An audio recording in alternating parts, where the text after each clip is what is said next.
Hello, good morning, children. How are you? Hope you will stay safe and happy with your family and be enjoying. Children, today I am going to start your new chapter, which is chapter number 7, and this is your 7th chapter, and the name of your chapter is The Flying Sikh. The flying Sikh, ठीक है ना।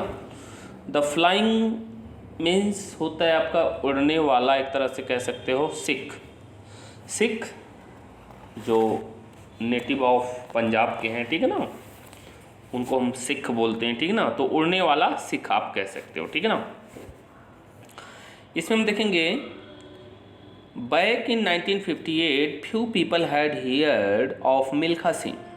Back in 1958 मतलब 1958 से पहले यदि आप देखोगे तो फ्यू पीपल का मतलब क्या होता है, कुछ लोग ही हैड हियर्ड सुने थे ऑफ मिल्खा सिंह के बारे में, ठीक है ना। द फ्लाइंग सिख, उड़ने वाला सिख एक तरह से, ठीक है ना। उड़ने वाला सिख का मतलब क्या होता है, इनको जो है एक टाइटल दी गई थी क्योंकि ये जो मिल्खा सिंह थे he was a fast runner और स्प्रिंटर आप कह सकते हो, ठीक है ना।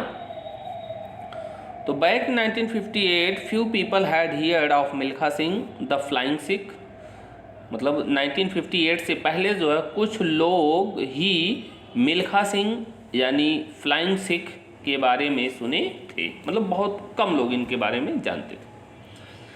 That year he participated in the Commonwealth games and created history by bringing home the gold medal, ठीक है ना। दैट ईयर उसी वर्ष जो है, दैट ईयर उस वर्ष जो है ही पार्टिसिपेटेड, उन्होंने क्या किया, भाग लिया, पार्टिसिपेट किया, टेक पार्ट किया उन्होंने इन the Commonwealth game. Commonwealth game का मतलब क्या होता है, कॉमनवेल्थ गेम जो होता है एक मल्टी स्पोर्टिव इवेंट्स होता है, ठीक है ना, जिसमें कई गेम एक साथ क्या किए जाते हैं, खेले जाते हैं और अलग अलग एथलीट जो है इसमें क्या करते हैं, टेक पार्ट करते हैं।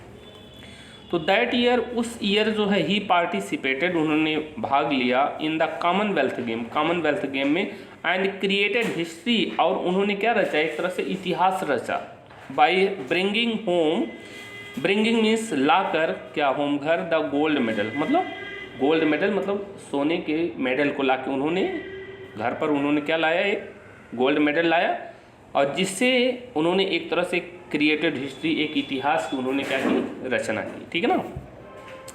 सिंस देन, तब से there was no turning back for this track and field sprinter, और तब से जो है there was no turning back, वो मतलब उस रास्ते पे टर्निंग बैक का मतलब पीछे मुड़ के उन्होंने नहीं देखा, ठीक है ना। फॉर दिस ट्रैक मतलब इस पथ पर उन्होंने पीछे मुड़ के नहीं देखा, एंड फील्ड स्प्रिंटर, और किस क्षेत्र में, धावक के क्षेत्र में, मतलब जिस रास्ते से वो चले फिर उन्होंने कभी पीछे मुड़ के नहीं देखा, मतलब ये आगे ही बढ़ते गए, ठीक है ना। Who has been touted as one of the India's greatest athlete, और जो है यह जो है भारत के एक जो है क्या बने, ग्रेटेस्ट एथलीट बने, मतलब महानतम खिलाड़ी में से एक बने, ठीक है ना। जो कि मतलब भारत के जो महान खिलाड़ी थे उसमें से इनको एक स्थान मिला, कहने मतलब है महान खिलाड़ियों में इनका कद जो है काफ़ी ऊंचा था। During the partition in 1947, partition means आप कह सकते हो डिवीज़न, आप कह सकते हो विभाजन कह सकते हो, ठीक ना। ड्यूरिंग द पार्टीशन इन 1947 के विभाजन के दौरान जो है Milkha was barely A teenager, Milkha was थे, बेरली मतलब बेरली मीन्स क्या होता है, बेरली मीन्स होता है मुश्किल से, आप कह सकते हो मुश्किल से, ए टीनेजर का मतलब क्या होता है, किशोर आप कह सकते हो, किशोर थे, ठीक ना, मुश्किल से किशोर अवस्था में थे, ठीक ना, किशोरावस्था थी इनकी। He grew up in A small village in British occupied India, he grew up वह बड़े हुए कौन, मिल्खा, इन ए स्मॉल विलेज एक छोटे से गांव में, इन ब्रिटिश ऑक्यूपाइड इंडिया जो कि भारत में था और किसके अधीन था, ब्रिटिश के अधीन था, अंग्रेजों के अधीन था, राइट। आगे देखेंगे। Going to school meant a 10 kilometer long walk in the hot sandy lanes of Govindpura which is now in Pakistan। Going to school, school जाने का मतलब क्या है? गोइंग टू स्कूल, स्कूल जाने का मतलब ए 10 किलोमीटर लॉन्ग वॉक, मतलब 10 kilometre जो है लंबा चलकर इनको क्या करना होता था? जाना होता था। इन द हॉट सैंडी लेन, मतलब गर्म जो है, सैंडी का मतलब क्या होता है? जो बालू युक्त हो, ठीक है ना। लेन, लेन गलियों में आप गोविंदपुरा के हॉट सैंडी गलियों में इनको जो है 10 किलोमीटर चल कर जो है स्कूल जाना होता था, ठीक है ना। Which is now in Pakistan, जो कि अब कहाँ पर है? पाकिस्तान में है। And young Milkha had to cover the distance barefoot, and young Milkha और जो युवा मिल्खा थे, हैड टू कवर, इन्हें कवर करना होता था, जाना होता था द डिस्टेंस, इस दूरी को बेयर फुट मीन्स नंगे पैर आप कह सकते, ठीक है ना। तो युवा मिल्खा को यह डिस्टेंस जो है नंगे पैर क्या करना होता था? कवर करना होता था। एट टाइम, इस समय, he also had to wade through water balancing his books on his head. At time मतलब इस समय जो है, he also had to wade का मतलब क्या होता? उतरना पड़ता था।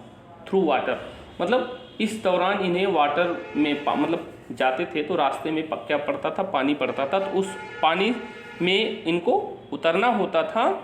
And balancing his book on his head, और इस दौरान ये जो है अपनी बुक्स को, अपने बैग्स को अपने हेड पे, अपने सर पे क्या करते थे? बैलेंस करके रखते थे कि जिससे उनकी बुक्स जो है वेट ना हो, मतलब भीगे ना, ठीक है ना। इस तरह बैलेंसिंग करके जो है रखते थे। आगे देखेंगे।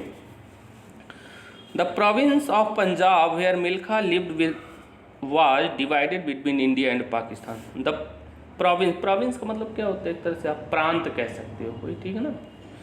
The province of Punjab, Punjab का प्रांत, वेयर मिल्खा लिव्ड, जहाँ पर मिल्खा क्या करते थे? रहते थे। Was divided between India and Pakistan, उसे जो है भारत और पाकिस्तान के बीच में क्या कर दिया गया? डिवाइड कर दिया गया, 2 पार्ट में डिवाइड कर दिया गया। द पार्टीशन रिजल्टेड, और उस पार्टीशन, उस डिवीज़न, उस विभाजन का क्या रिजल्ट हुआ? इन कन्फ्यूज़न। कन्फ्यूजन मीन्स क्या होता है? कन्फ्यूजन मीन्स आप कह सकते हो एक तरह से भ्रम की स्थिति पैदा हो गई, ठीक है ना। द पार्टीशन, जो पार्टीशन हुआ, जो विभाजन हुआ, उसने एक तरह से भ्रम की स्थिति पैदा कर दी। एंड चौस मीन्स क्या होता है? एक तरह से आप कह सकते हो चौस मीन्स क्या होता है? चौस मीन्स अराजकता टाइप का, ठीक है ना। देखेंगे। द पार्टीशन रिजल्टेड, उस विभाजन का रिजल्ट हुआ। इन कन्फ्यूजन क्या हुआ? भ्रम की स्थिति और अराजकता की स्थिति जो है एक तरह से क्या हो गई? पैदा हो गई। And many families lost their loved ones in the bargain. And many families, और बहुत सी जो फैमिली, बहुत सी परिवार जो हैं, लॉस्ट देयर लव्ड मतलब अपने चहेते, जो उनके प्रिय थे, उनको इसमें क्या हो गए? एक तरह से खो गए, ठीक है ना, गायब हो गए। इन द बारगेन मतलब इस सौदे में, इस समझौते में, ठीक है ना। बहुत से परिवार जो है अपने जो लव्ड थे, जो चहेते थे, उनके जो प्रिय थे, वो इस समझौते में क्या हो गए? एक तरह से लॉस्ट हो गए, गायब हो गए, एक तरह से खो गए, ठीक है ना। आगे देखें। Like many other Sikh, like many other Sikh मतलब दूसरे सिखों की भांति जो है, मिल्खा फैमिली, मिल्खा का परिवार जो है, found themselves on the wrong side, मतलब अन्य सिख परिवार की तरह मिल्खा का परिवार भी जो है फाउंड मतलब पाया, देमसेल्फ अपने आप को, on the wrong side of the border, border के जो है रॉन्ग साइड में उन्होंने अपने आप को क्या किया? पाया, ठीक है ना। मैनी सिख फेस्ड परसिक्यूशन इन पाकिस्तान, मैनी सिख, बहुत से सिख ऐसे थे, फेस्ड, जिन्होंने फेस्ड मीन्स सामना किया, परक्यूजन मीन्स क्या होता है? एक तरह से अत्याचार आप कह सकते हो, अत्याचार या कत्लेआम आप कह सकते हो, ठीक है ना, जिसमें सामूहिक जो है कत्ल कर दिया जाता था, लोगों को क्या कर दिया जाता था? मार दिया जाता था, ठीक है ना। मैंने सिख फेस, कई मतलब बहुत से सिख जो है फेस किए परक्यूजन इन पाकिस्तान, पाकिस्तान में अत्याचार का उन्होंने सामना किया।